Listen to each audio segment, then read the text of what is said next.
Assalamualaikum warahmatullahi wabarakatuh. Bismillahirrahmanirrahim. Innal hamdalillah nahmaduhu wa nasta'inuhu wa nastaghfiruh wa na'udzu billahi min shururi anfusina wa sayyiati a'malina. Man yahdihillahu fala mudilla lahu wa man yudlil fala hadiya lahu. Wa ashhadu an la ilaha illallah wahdahu la syarika lahu وأشهد أن محمدا عبده ورسوله يا أيها الذين آمنوا اتقوا الله حق تقاته ولا تموتن إلا وأنتم مسلمون يا أيها الناس اتقوا ربكم الذي خلقكم من نفس واحدة وخلق منها زوجها وبث منهما رجالا كثيرا ونساء واتقوا الله الذي تساءلون به والأرحام إن الله كان عليكم رقيبا يا أيها الذين آمنوا اتقوا الله وقولوا قولا سديدا يصلح لكم أعمالكم ويغفر لكم ذنوبكم ومن يطع الله ورسوله فقد فاز فوزا عظيما أما بعد فإن أصدق الحديث كتاب الله وأحسن الهدي هدي محمد صلى الله عليه وعلى آله وسلم وشر الأمور محدثاتها وكل محدثة بدعة وكل بدعة ضلالة وكل ضلالة في النار. Alhamdulillah, kita bersyukur pada Allah Subhanahu wa taala pada hari ini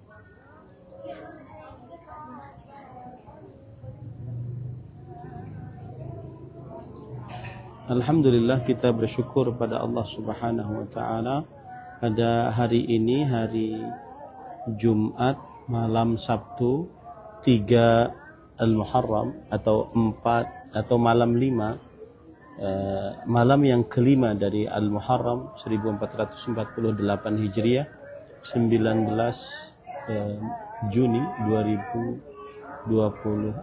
Kita dimudahkan oleh Allah Subhanahu wa taala untuk duduk bersama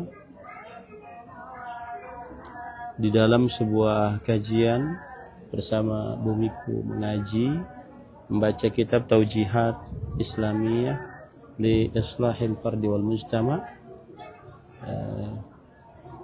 membaca kitab Taujihat Islamiyah li Islahil Fardi wal Mujtama, bimbingan Islam untuk pribadi dan masyarakat. Salawat dan salam semoga selalu Allah berikan pada kita, kepada Nabi kita Muhammad sallallahu alaihi wasallam, pada keluarga beliau, para sahabat, serta orang-orang yang mengikuti beliau sampai hari kiamat kelak. Dengan nama-nama Allah yang husna dan sifat-sifatnya yang ulia, kita berdoa, Allahumma inna nas'aluka ilman nafi'an wa rizqan tayyiban wa amalan mutaqabbala, Allahumma amin. Ahibati fillah, afani Allah wa iyyakum, kaum muslimin yang saya cintai karena Allah, semoga Allah Subhanahu wa taala selalu memberikan afiat kepada kita di dunia dan di akhirat. Pada kesempatan kali ini kita membahas masih di dalam dosa-dosa besar.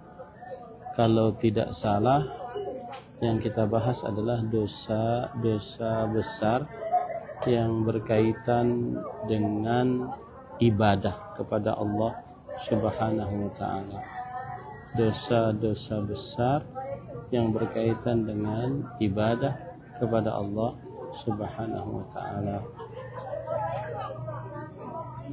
Ahibati fillah, afani Allah wa iyyakum, kaum muslimin, jamaah Bumiku mengaji yang saya cintai karena Allah, semoga Allah Subhanahu wa taala selalu memberikan afiat kepada kita di dunia dan di akhirat. Pada kesempatan kali ini kita melanjutkan pembicaraan tentang dosa-dosa besar berkaitan dengan ibadah. Kalau tidak salah pada pertemuan sebelumnya, yaitu meninggalkan sholat atau mengakhirkannya dari waktunya tanpa ada uzur syar'i. Betul ya, sampai di situ ya insya Allah. Atau zina.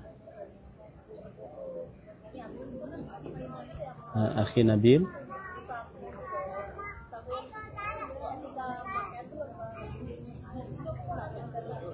Ustadz sampai mana kira-kira Ustadz supaya tidak terulang?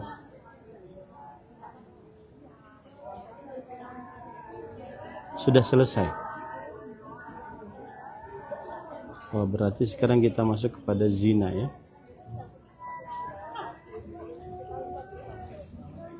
Oke. Liwat belum ya?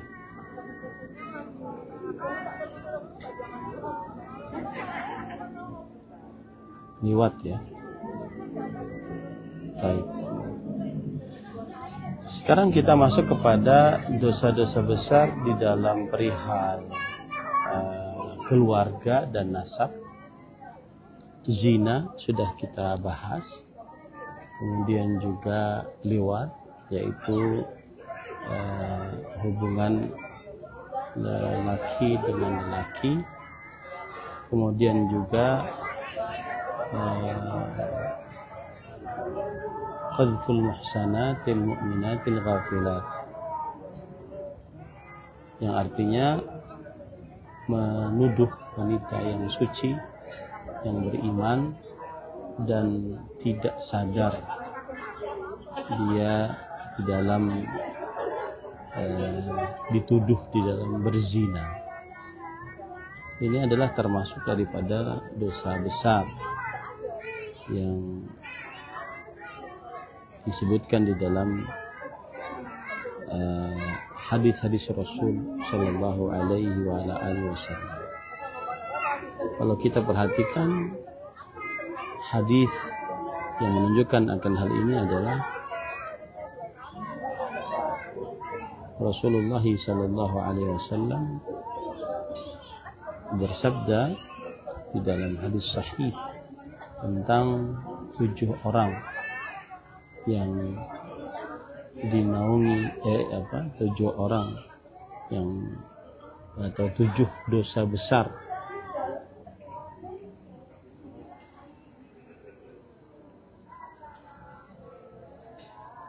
sebentar ya.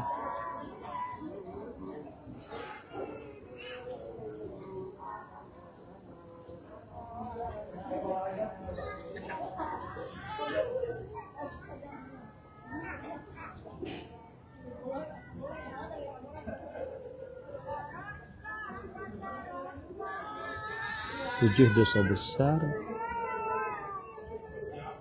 Rasul Shallallahu Alaihi Wasallam bersabda, ijtanibus sab'al mubiqat, jauhilah 7 dosa besar. Yang pertama asyirku billah,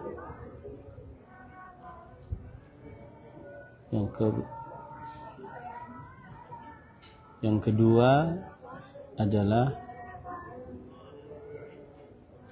qatlun nafs bi ghairi haq, membunuh tanpa kebenaran. Yang ketiga adalah as-sihir, melakukan perbuatan sihir. Kemudian yang keempat adalah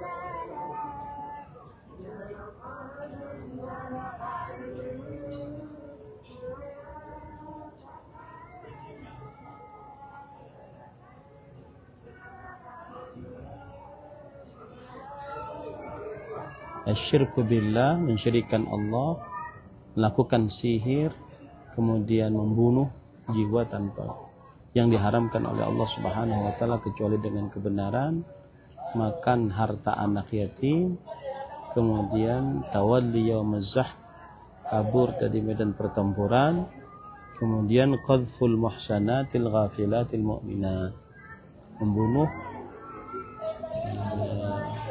wanita yang suci yang tidak sadar kalau dia dituduh berzina dan dia beriman kepada Allah Subhanahu wa taala. Dan al-qadhfu maknanya di sini adalah menuduh seseorang berzina. Al-muhsanat maknanya adalah wanita yang suci. Kemudian al-ghafilat adalah wanita yang terlepas dari apa yang dituduhkan dalam perbuatan perzinahan tersebut. Ini adalah dosa besar yang menunjukkan bahwasanya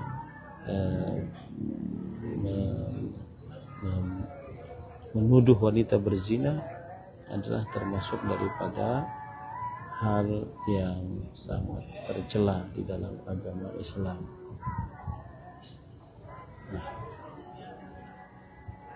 Para ikhwan yang dirahmati oleh Allah Subhanahu wa taala,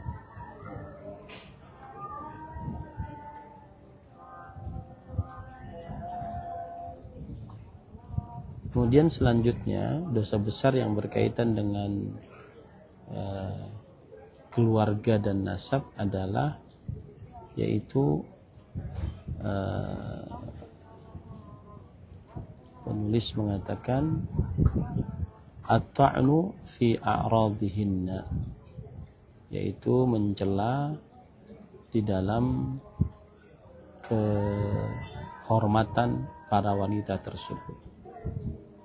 Nah, ini sama tadi, menjaga kehormatan wanita dengan tuduhan zina, menuduh wanita-wanita yang beriman yang menjaga kehormatan dengan tuduhan zina, yaitu mencela kehormatan mereka.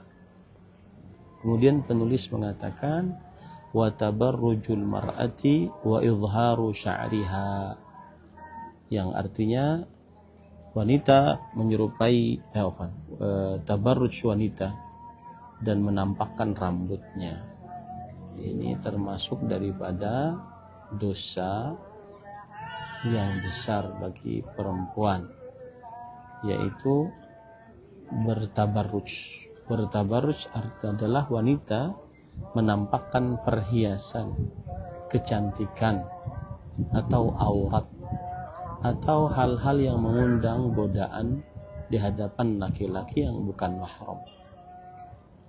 Kemudian Allah berfirman dalam surat Al-Ahzab ayat 33, ini sebagai dalilnya, wala tabarrajna tabarrujal jahiliyatil ula, janganlah kalian bertabarruj, yaitu menampakkan perhiasan, kecantikan, atau aurat, atau hal-hal yang mengundang godaan di hadapan laki-laki yang bukan mahram, seperti tabarruj orang-orang jahiliyah dahulu.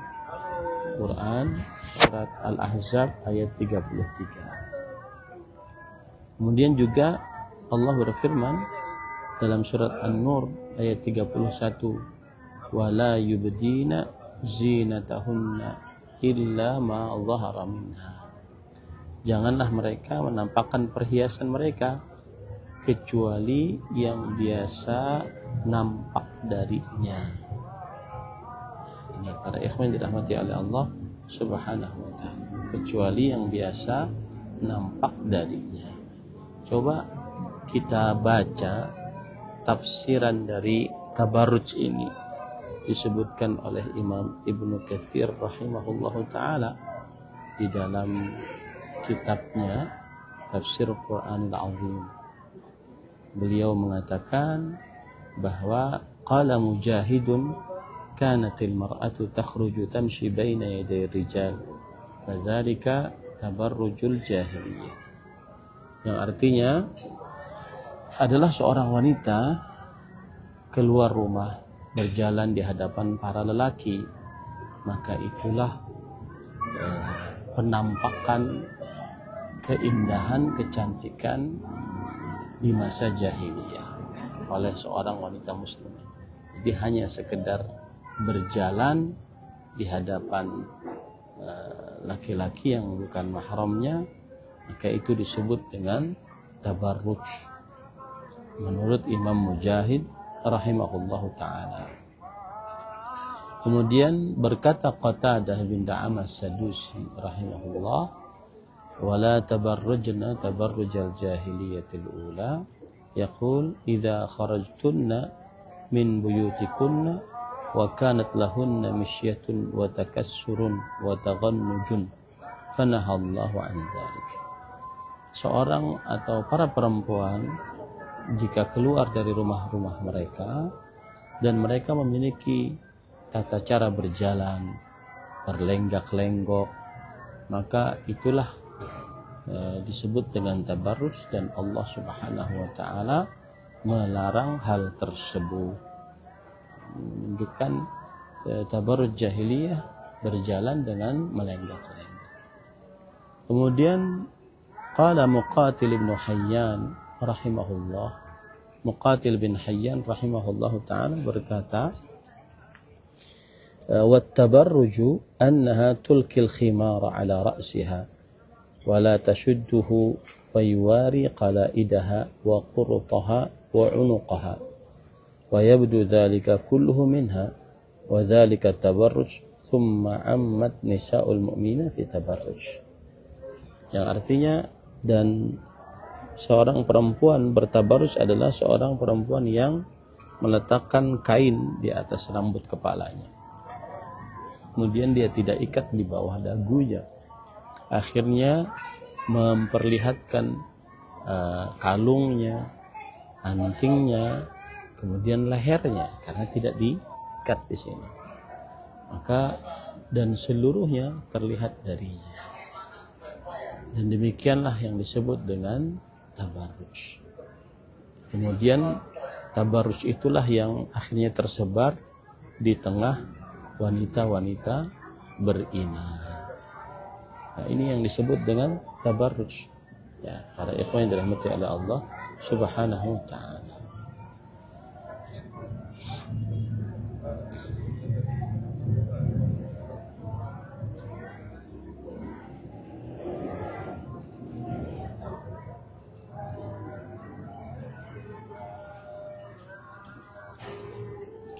Ada lagi penjelasan dari Abdullah bin Abbas radhiyallahu anhu tentang tabarruj.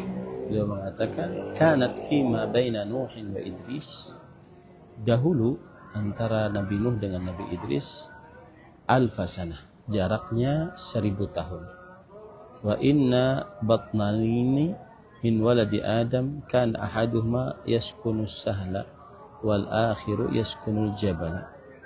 Dan ada 2 lembah dari anak manusia, salah satunya hidup di tengah-tengah hamparan dan yang lain hidup di pegunungan. Wa kana rijalul jabal sibahan wa fin nisa'i damama. Dan laki-laki yang hidup di pegunungan itu ganteng-ganteng, sedangkan perempuannya kurang cantik. Wa kana nisa'ul sahli sibahan wa fir rijali damama. Dan sebaliknya, yang hidup di dataran rendah, para perempuannya itu cantik-cantik, kemudian para lelakinya kurang ganteng. Wa inna iblis ata rajulan min ahli sahli fi surati ghulam. Iblis mendatangi seorang lelaki dari yang hidup di daerah dataran rendah dalam bentuk laki-laki. Fa'ajaru nafsahu minhu. Kemudian dia menyewakan dirinya dari laki-laki tersebut. Wa ana yakhdimuhu wattakhadha iblisu syai'an mithla alladhi yuzammiru fihi ar-ri'a faja'a fihi bisautin lam yasma' an-nasu mithlahu fabalagha dhalika man hawlahu fantabuhum yasma'una ilayhi wattakhidhu 'idan yajtami'una ilayhi fis sanah fayatabarrajun nisa'u lirrijal. Maka mulai saat itulah akhirnya para perempuan memperlihatkan kecantikannya di hadapan laki-laki. Wa yatazayyanu rijal lahun, laki-laki pun memperindah dirinya di hadapan perempuan. Nah, ini yang dimaksud dengan wala tabarrujna tabarrujal jahiliyatul. Intinya seorang perempuan diharamkan untuk menampakkan kecantikannya di hadapan laki-laki yang bukan mahramnya. Nah, kemudian setelah itu penulis berkata,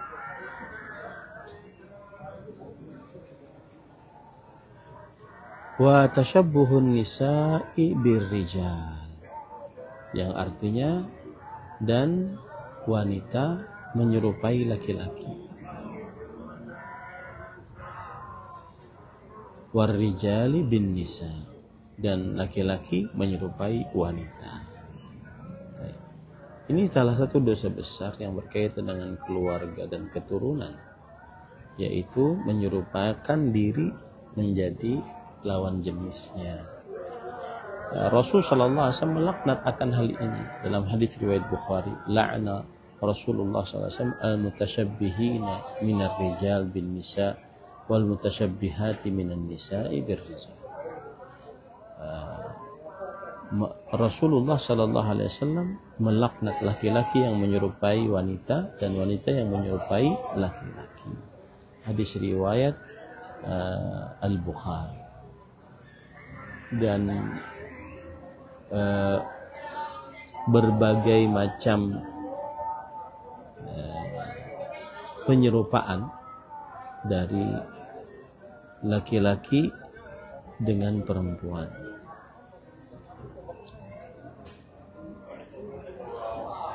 Berbagai macam penyerupaan diri laki-laki dengan perempuan.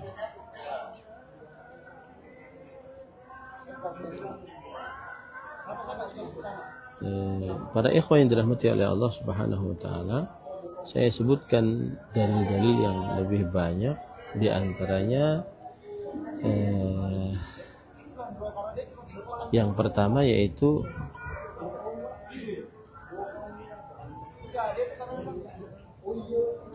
kita harus pahami baik-baik bahwa seluruh perkara kebiasaan hukumnya adalah mubah. Maka tidak diharamkan dari perkara kebiasaan kecuali apa yang Allah dan Rasulnya Sallallahu Alaihi Wasallam haramkan. Baik itu pada zatnya seperti barang-barang yang dicuri, atau pada penghasilannya seperti pada lelaki dan perempuan, ataupun karena pengkhususan salah satu dari kedua. Seperti misalkan syariat membolehkan pemakaian emas dan perak serta sutra bagi perempuan dan diharamkan atas para lelaki. Kemudian syariat mengharamkan laki-laki menyerupakan diri dengan perempuan dan perempuan menyerupakan diri dengan laki-laki. Dan ini umum di dalam pakaian, ucapan, dan seluruh keadaan. Maka berarti dari sini kita bisa ambil 3 bagian. Yang pertama, bagian yang antara lelaki dan perempuan bisa sama. Ya, antara laki-laki dan perempuan bisa sama. Kenapa? Karena asal hukum sesuatu adalah mubah dan tidak ada kekhususan di dalamnya. Kemudian bagian yang kedua adalah khusus bagi lelaki dan tidak halal bagi perempuan. Bagian yang ketiga adalah khusus bagi perempuan dan tidak halal bagi laki-laki.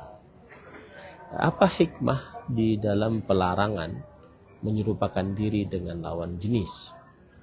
Yaitu Allah Subhanahu wa taala menjadikan bagi lelaki tingkatan di atas perempuan dan menjadikan para laki adalah qawwam, para pemimpin atas para perempuan.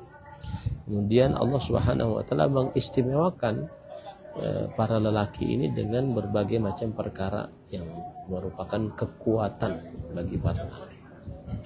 Kemudian juga Allah Subhanahu wa taala mengistimewakan para lelaki dari sisi beberapa hukum syariat. Ya, maka ketika seorang lelaki menyerupakan dirinya dengan perempuan, maka berarti dia sudah merendahkan dirinya dari kedudukan yang sudah ditetapkan oleh Allah Subhanahu wa taala. Dan berarti jika seorang lelaki menyerupakan dirinya dengan perempuan, dia sudah membatalkan keistimewaan lelaki tersebut. Ini para ikhwan dirahmati oleh Allah Subhanahu wa taala. Kemudian juga seorang lelaki yang menyerupakan dirinya dengan perempuan, baik dalam ucapan, baik dalam pakaian, maka ini menyebabkan terjadinya perubahan akhlak, dekadensi moral. Kemudian akhirnya bercampurlah antara laki-laki dengan para perempuan. Bercampurlah antara laki-laki dengan para perempuan. Ini para ikhwan yang dirahmati oleh Allah Subhanahu wa taala, penjelasan tentang diharamkannya menyerupakan diri dengan lawan jenis.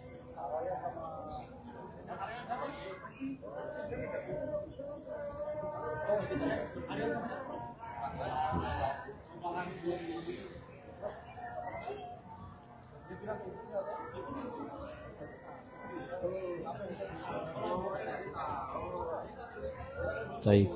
Kemudian setelah itu penulis mengatakan dosa besar yang selanjutnya adalah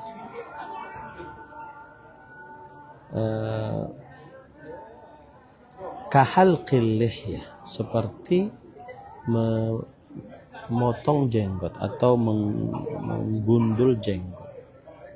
Seperti menggundul jenggot.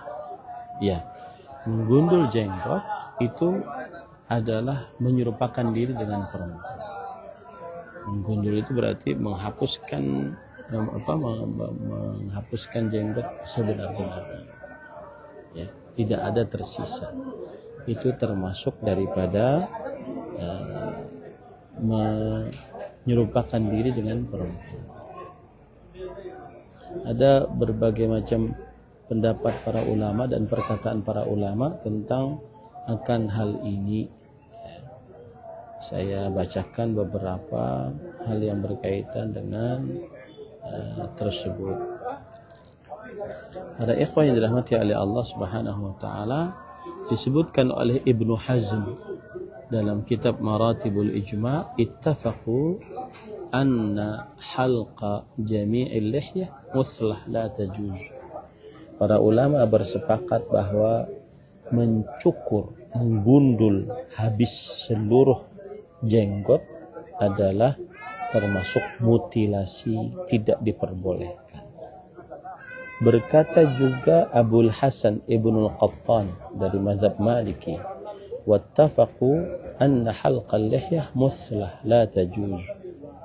Mereka juga bersepakat bahwasanya mencukur jenggot, menggundulnya secara seluruhnya adalah termasuk mutilasi dan tidak diperbolehkan. Berkata Al-Imam Ibnu Abdul Bar di dalam mazhab Maliki dalam kitab beliau At-Tamhid, yahrumu halqul lihyah, diharamkan untuk menggundul jenggot. Berkata Syekh Ali Mahfuz dari ulama Al-Azhar, wa qad ittafaqat al-madhahib al-arba'ah ala wujubi tawfir al-lihyah wa hurmati halqiha, dan telah bersepakat pendapat ulama-ulama mazhab yang empat atas wajibnya memanjangkan jenggot dan haramnya menggundul jenggot seluruhnya. Nah, ini para ikhwan yang dirahmati oleh Allah Subhanahu wa ta'ala.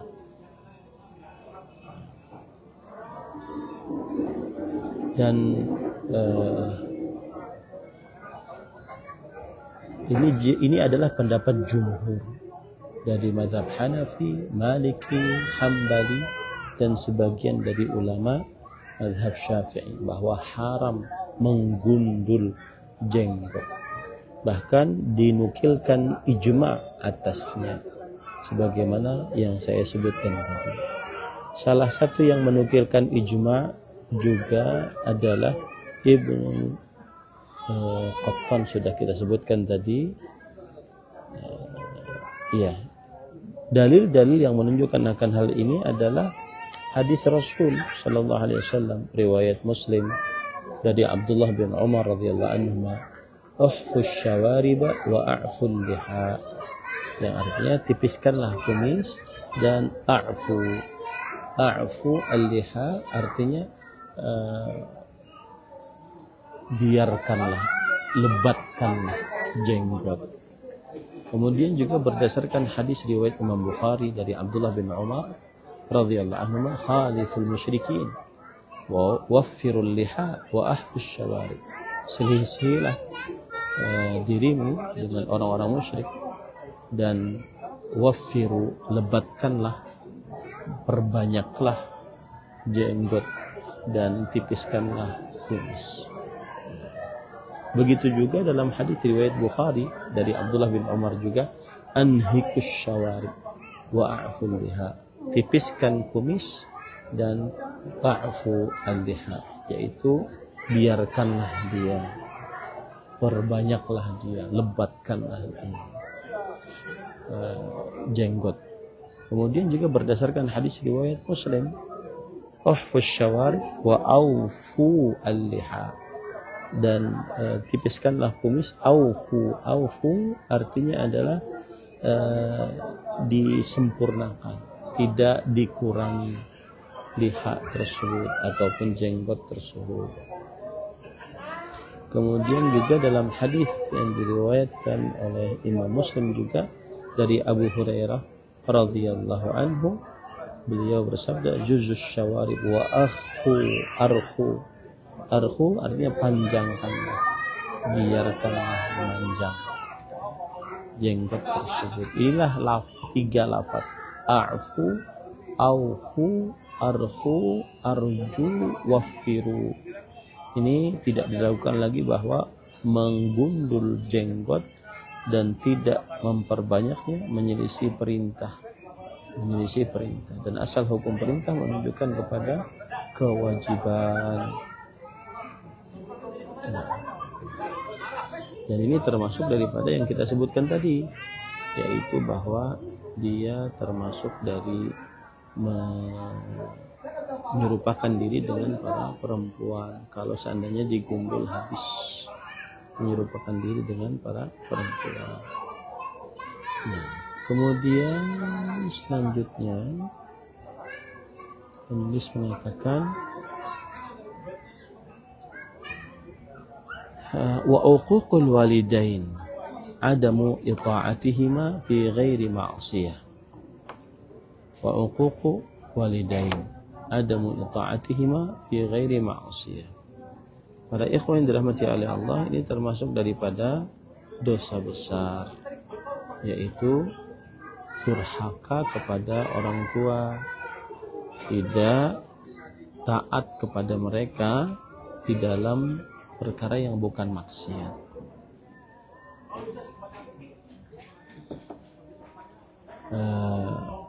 Allah Subhanahu wa ta'ala berfirman di dalam Al-Quran surat Al-Isra ayat 23, wa qadha rabbuka alla ta'budu illa iyyah wa bil walidaini ihsana imma yablughanna 'indaka al-kibra ahaduhuma aw kilahuma fala taqul lahumā wa la tanharhumā wa qul lahumā qawlan karīmā. Yang artinya Rabbmu telah menetapkan agar tidak boleh beribadah kecuali hanya kepadanya, berbaktilah kepada kedua orang tua, dan apabila salah seorang dari keduanya atau kedua-duanya di sisimu dalam keadaan tua, maka janganlah ucapkan untuk mereka berdua perkataan dan janganlah bentak mereka berdua, dan ucapkanlah untuk mereka berdua ucapan yang mulia. Ayat ini memberikan pelajaran bahwa seorang anak dilarang untuk menyakiti orang tua dengan rasa sakit yang paling rendah. Dilarang untuk menyakiti orang tua dengan rasa sakit yang paling rendah, apalagi yang tinggi. Kemudian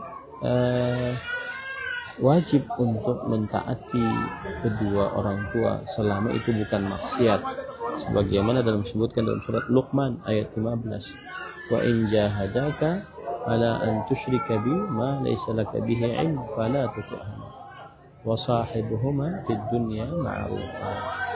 Dan jika keduanya memaksamu untuk mensyirikkanku apa yang kamu tidak memiliki ilmu padanya, maka janganlah taati mereka berdua, tapi tetap gauli mereka berdua dengan baik di dunia. Maka ayat ini memberikan perintah dari Allah untuk menggauli mereka berdua dengan kebaikan, walaupun mereka berdua dalam keadaan musyrik. Dan ketaatan kepada mereka berdua wajib selama itu bukan maksiat kepada Allah Subhanahu wa taala. Dan di dalam hadis Rasul termasuk dosa yang besar dan paling besar, Rasul sallallahu alaihi wasallam bersabda, akbarul kabair al-isyraku billah wa qatlun nafs wa uququl walidain wa syahadatul zur. Dosa paling besar adalah mensyirikkan Allah, kemudian membunuh jiwa yang tidak dibenarkan untuk dibunuh, durhaka kepada orang tua, dan bersaksi palsu. Kemudian juga Rasul Shallallahu Alaihi Wasallam bersabda dalam hadis tadi yang saya sebutkan bahwa durhaka kepada orang tua termasuk daripada dosa paling besar.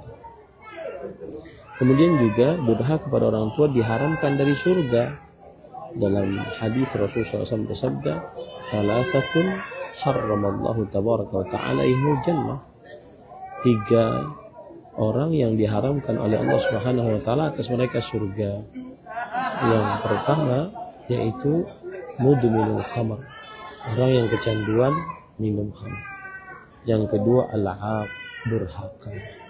Kemudian yang ketiga ad-dayyus, seorang laki-laki yang kurang rasa cemburunya.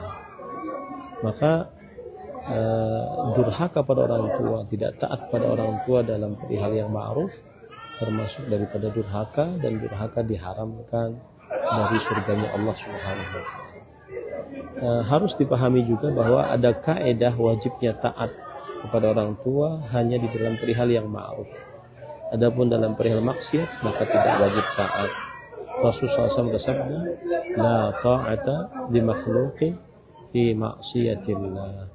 Tidak ada ketaatan apapun untuk makhluk dalam perihal bermaksiat kepada Allah Subhanahu wa taala. Di dalam hadis yang lain, la ta'ata fi ma'siyah, innamat ta'atu fil ma'ruf. Tidak ada ketaatan apapun dalam perihal maksiat apapun. Sesungguhnya ketaatan hanya pada hal yang ma'ruf saja.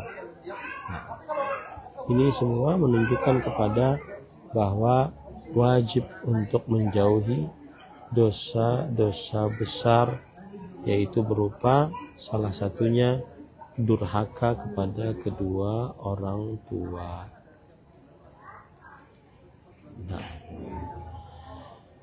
Kemudian penulis rahimahullah ta'ala berkata,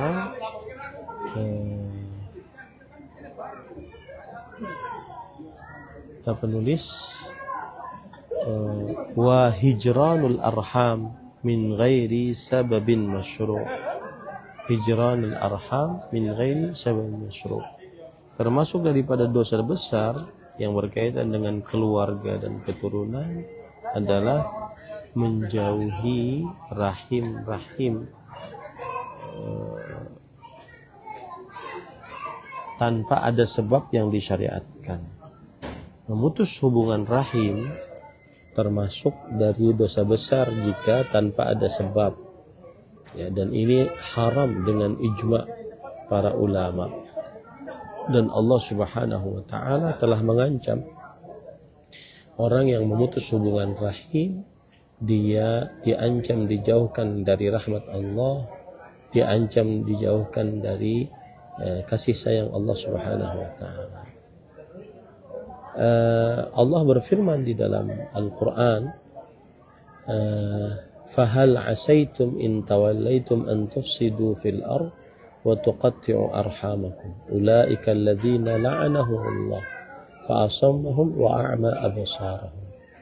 Maka apakah kalian ingin jika kalian berpaling kemudian kalian merusak di bumi, memutuskan hubungan rahim? Mereka lah orang-orang yang dilaknat oleh Allah, dan Allah Subhanahu wa taala membuat mereka buta dan bisu, membuat mereka bisu dan buta, ya, mata-mata mereka. Ini dalil yang menunjukkan bahwa memutuskan hubungan rahim adalah menyebabkan laknat Allah, diusir dan dijauhkan dari rahmat Allah Subhanahu wa taala. Kemudian memutuskan hubungan rahim diancam, diharamkan masuk neraka, masuk surganya Allah Subhanahu wa taala. Dalam hadis riwayat Bukhari dan Muslim, Rasul sallallahu alaihi wasallam bersabda, "La yadkhulu al-jannah qati'u rahim." Yang artinya tidak masuk ke dalam surga orang yang memutuskan hubungan rahim. Tidak masuk ke dalam surga orang yang memutuskan hubungan rahim. Kemudian juga orang yang memutuskan hubungan rahim disegerakan siksanya oleh Allah Subhanahu wa taala di dunia, di samping disediakan siksa di akhirat oleh Allah Subhanahu wa taala. Sebagaimana dalam hadis dari Abu Bakar radhiyallahu an, Rasul sallallahu alaihi wasallam bersabda, "Ma min dhanbin ajdaru an yu'ajjila Allah ta'ala li sahibihi al-'uqubah fid dunya ma'a ma yudakhiruhu lahu fil akhirah mithlul baghi wa qati'atir rahim." Tidak ada dosa yang lebih segera Allah Subhanahu wa taala ingin berikan kepada pelakunya di dunia disertai apa yang Allah sediakan untuknya di akhirat, seperti baghi, yaitu berzina atau melampaui batas, kemudian memutuskan hubungan rahim. Di dalam hadis yang lain, kullu dzunub yuakhirullahu minha ma syaa ila yaumil qiyamah illa al-baghya wa uquqal walidain aw qati'atar rahim yu'ajjilu li sahibiha fid dunya qabla al-maut. Setiap dosa Allah akhirkan darinya siksanya sekehendak Allah pada sampai hari kiamat, kecuali dosa baghi. Baghi itu berzina, kemudian durhaka kepada orang tua atau memutuskan hubungan rahim. Allah Subhanahu wa taala menyegerakan bagi pelakunya di dunia sebelum meninggalnya. Ini para ikhwan yang dirahmati oleh Allah Subhanahu wa taala. Juga dalam hadis yang lain, man qata'a rahiman ra'a wabalahu qabla an yamut. Barang siapa yang memutuskan hubungan rahim, maka dia akan melihat siksanya sebelum dia meninggal. Dia akan melihat siksanya sebelum dia meninggal. Para ikhwan yang dirahmati oleh Allah. Baik, kemudian setelah itu penulis berkata, wa isyanul mar'ati zawjaha fil firash bila uzur kal haidhi wan nifas. Wa isyanu al mar'ati zawjaha fil firash bila uzur kal haidhi wan nifas, yang artinya istri menolak ajakan suami ke tempat tidur tanpa uzur seperti haid dan nifas. Ini termasuk daripada dosa besar. Kita lihat beberapa dalil yang menunjukkan akan hal ini, bahwa seorang perempuan berdosa besar apabila dia menolak ajakan suami untuk berhubungan badan tanpa ada uzur syar'i seperti haid atau nifas atau sakit. Maka ini adalah dosa besar bagi perempuan dan disebut sebagai seorang wanita yang nusyuz. Dan telah bersepakat para ulama fikih akan haramnya perbuatan seorang istri tidak melayani suami. Dalil-dalil yang menunjukkan haramnya ini yaitu hadis Abu Hurairah radhiyallahu an, Rasul sallallahu alaihi wasallam bersabda, "Idza da'a ar-rajulu imra'atahu ila firash falam ta'tihi fabata ghadbana 'alaiha la'anatha al-malaikatu hatta tusbih." Jika seorang suami mengajak istrinya ke ranjangnya, lalu sang istri tidak melayaninya, lalu sang suami malam itu dalam keadaan marah terhadapnya, maka para malaikat akan melakatnya sampai pagi.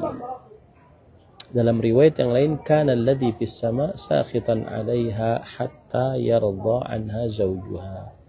Seorang atau yang ada di langit, yaitu Allah, murka atas perempuan tersebut sampai sang suami ridha atas istrinya, yaitu memaafkan istrinya. Maka di sini para ikhwan yang dirahmati oleh Allah, diharamkan bagi seorang wanita untuk menolak ajakan suaminya, melayani suaminya, diharamkan. Kenapa demikian? Karena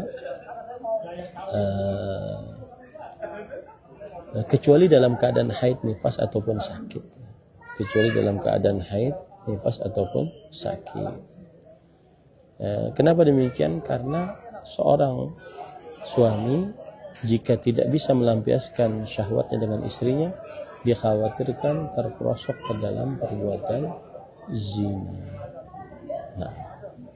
Nah, apabila ada seorang istri yang tidak taat kepada suaminya dan tidak mau melayani suaminya, maka menurut para ahli fikih ini adalah gugur kewajiban menafkahi istri tersebut.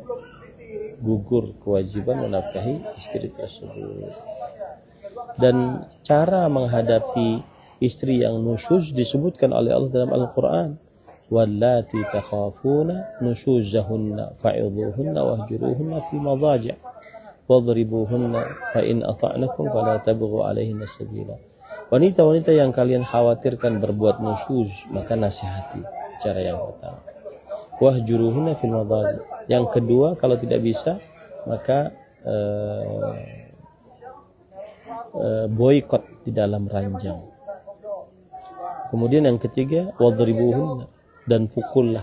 Tetapi mukulnya bukan untuk melampiaskan amarah, tidak, tetapi dengan kayu arok gitu memukulnya. Ingin mengingatkan saja bahwasanya mereka itu salah. Dan kalau seandainya mereka sudah taat kepada kalian, maka janganlah kalian mencari untuk menyalah-nyalahkan mereka. Nah, ini adalah salah satu hal yang harus dilakukan ataupun maksud saya dalil-dalil yang menunjukkan haramnya seorang istri tidak mau melayani suaminya.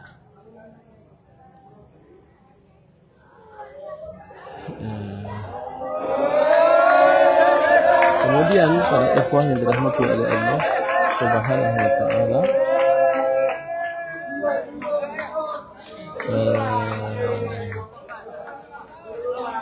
selanjutnya adalah penulis mengatakan wa ridha muhallilihi wa tahliluhu liman hullala lahu. At-tahlil huwa alladhi yankihu zawjatan mutlaqatan liyaruddaha li zawjiha al-awwal wa huwa al-muhallilu lah. Wa inkarul mar'ati ihsana zawjiha wal intisab ila ghairil abi ma'al ilmi bihi warrami li ahlihi bizina wa adhal jar wa natfu asy-sya'r min al-wajh aw al-hajib lil mar'ati aw ar-rajul. Yang artinya seperti serta praktek nikah tahlil dan kerelaan terhadapnya. Ini termasuk dosa besar juga. Tahlil adalah seorang wanita menikahi wanita yang telah ditalak 3 dengan maksud agar wanita itu halal kembali bagi suami pertamanya.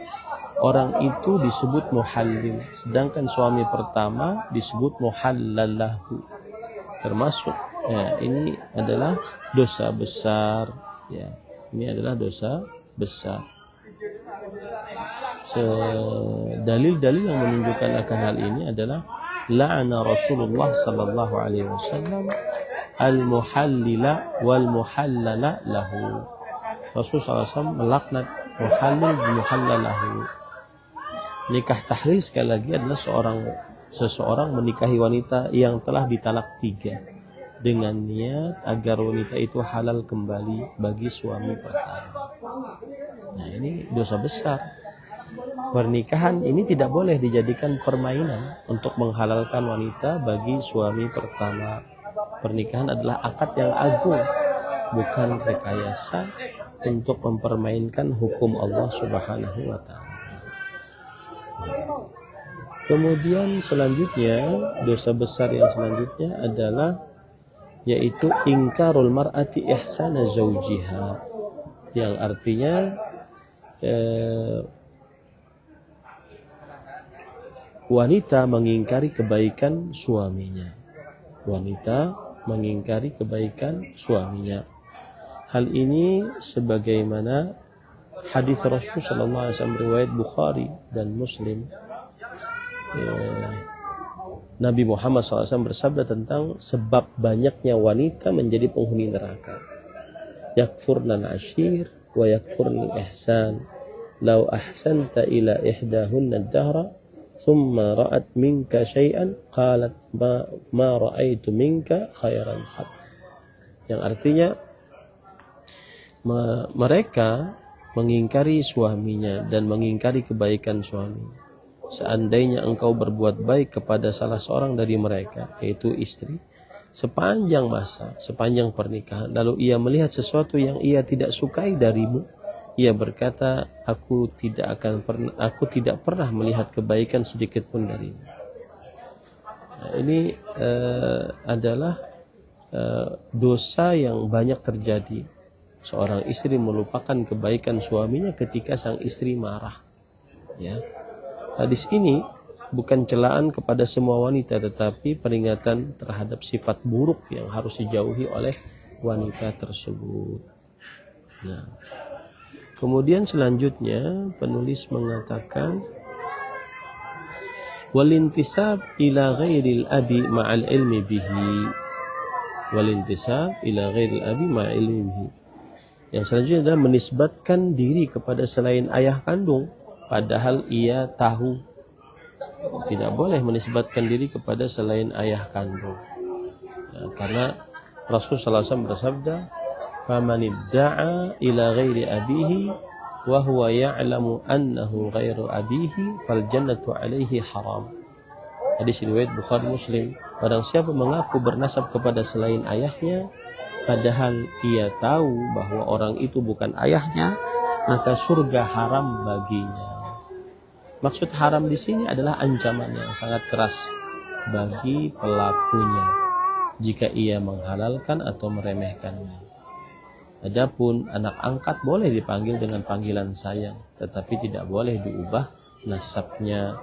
Allah Subhanahu wa taala berfirman, "Ud'uuhum li'abaihim huwa aqsatu 'indallah." Yang artinya panggillah mereka dengan nama ayah-ayah mereka. itulah yang lebih adil di sisi Allah. Quran surat Al-Ahzab ayat 5. Kemudian dosa selanjutnya adalah menyakiti tetangga. Islam sangat menjaga hak tetangga, termasuk dosa besar menyakiti tetangga. Rasul sallallahu alaihi wasallam bersabda, "Wallahi la yu'min, wallahi la yu'min, wallahi la yu'min." Qila, "Man ya Rasulullah?" Alladzi la ya'manu jaruhu bawa'iqahu. Demi Allah tidak beriman, demi Allah tidak beriman, demi Allah tidak beriman. Beliau ditanya, siapa itu wahai Rasulullah? Nabi Muhammad SAW menjawab, orang yang tetangganya tidak aman dari gangguannya. Hadis riwayat Bukhari Muslim. Tidak beriman yang dimaksud di sini adalah tidak sempurna imannya. Ya. Kemudian yang terakhir di dalam dosa besar ini yaitu wa natfu sya'ri minal wajhi awil hajb lil mar'ati awir rajul, lil mar'ati awir rajul.